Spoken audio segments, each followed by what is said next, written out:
Well, Democrats and Republicans aren't a category. The Republicans and Democrats differ. Like on the rare occasions when I vote, and they're pretty rare, sometimes I vote for Democrats, sometimes for Republicans, sometimes for somebody else. It's not a sharp split. They're two factions of the same party. We have a one-party state with two somewhat different factions with a lot of overlap. Business Party has a couple of factions. You find some differences between them. I wouldn't say there's no difference on the average. So what should you do in that case? Well, like everything, it's your own choice. Do you want to live in a democratic society, or do you want to live in the society we have, which, remember, is not a democratic society and is not intended to be?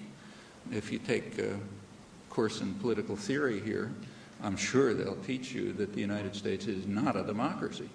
It's what's called in the technical literature a polyarchy.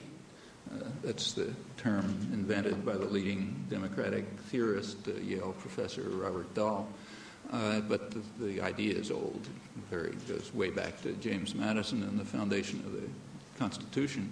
A polyarchy is a system in which power resides in the hands of those who Madison called the wealth of the nation, the responsible class of men, and the rest of the population is fragmented, distracted, allowed to participate.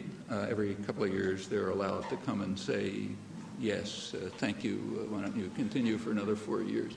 And they have a little choice among the responsible men, the wealth of the nation. That's the way the country was founded. It was founded on the principle explained by Madison in the Constitutional Convention that the primary goal of government is to protect the minority of the opulent against the majority. And then the Constitution was designed to sort of ensure that. There's been a lot of struggle about it over the years. A lot of victories have been won by the public, so it's not the same as it was 2 centuries ago. But that remains. It remains the elite ideal, and it's a constant struggle.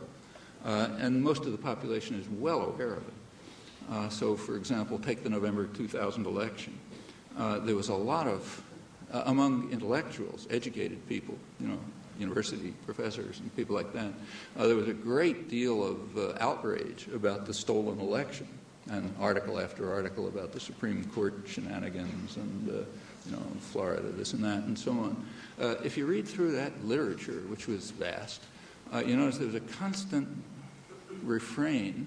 Nobody could understand why the public didn't care. The public is a game among intellectuals. The public just didn't care. So, okay, the election was stolen. Who cares? It was never an issue among the public. Why wasn't it an issue? Well, if you look at this is very heavily, the attitudes in the United States are very carefully monitored. Business wants to know what people are thinking.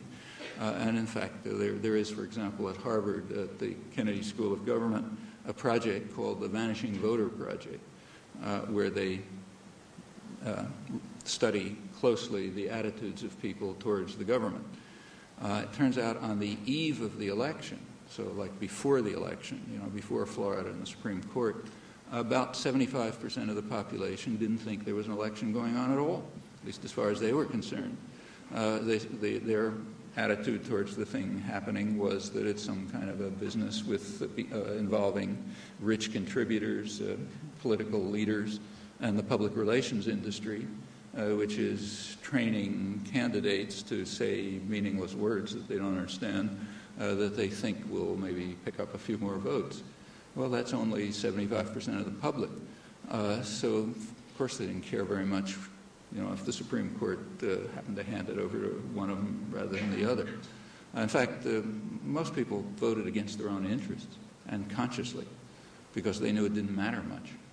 They were supposed to vote on what are called qualities, not issues, like, do you like the guy?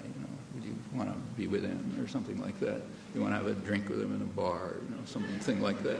That was the issue in the election. People didn't even know where the candidates stood on issues. And it's not because they're stupid. It was extremely hard to figure out where they stood on issues, and that they're trained to make it hard. And in fact, most of the issues that the public cared about weren't even allowed to come up. So the major issues, if you look at public concerns, The major issues have to do with economic affairs, international economic affairs, what's misleadingly called globalization and the trade deficit and job security and things like that. None of that stuff came up. You can't bring those issues up in the elections. The free trade area of the Americas was coming up. There was going to be a summit of the Americas in a couple of months.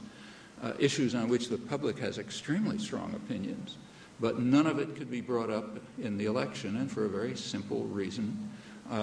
If you take a look at attitudes, there's a very sharp split between elite opinion, which is strongly in favor of all of this stuff, and the public, which is strongly opposed to them, and therefore it can't come up in the election. And it didn't. These issues are unmentioned. Virtually nobody knew that the free trade area of the Americas was coming along.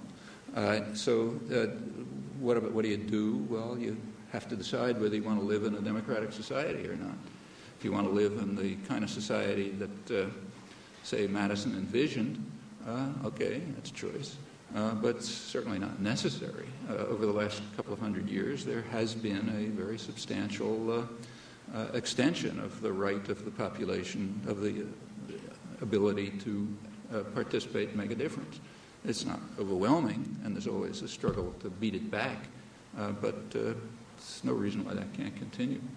And that's the alternative. It's not a matter of naming one party or another, but just changing the whole framework in which politics persists, largely because of the extremely narrow concentration of economic power, which removes from the public arena most decisions that belong there. And there's a major effort underway right now to reduce it even further. Well, you don't have to accept this.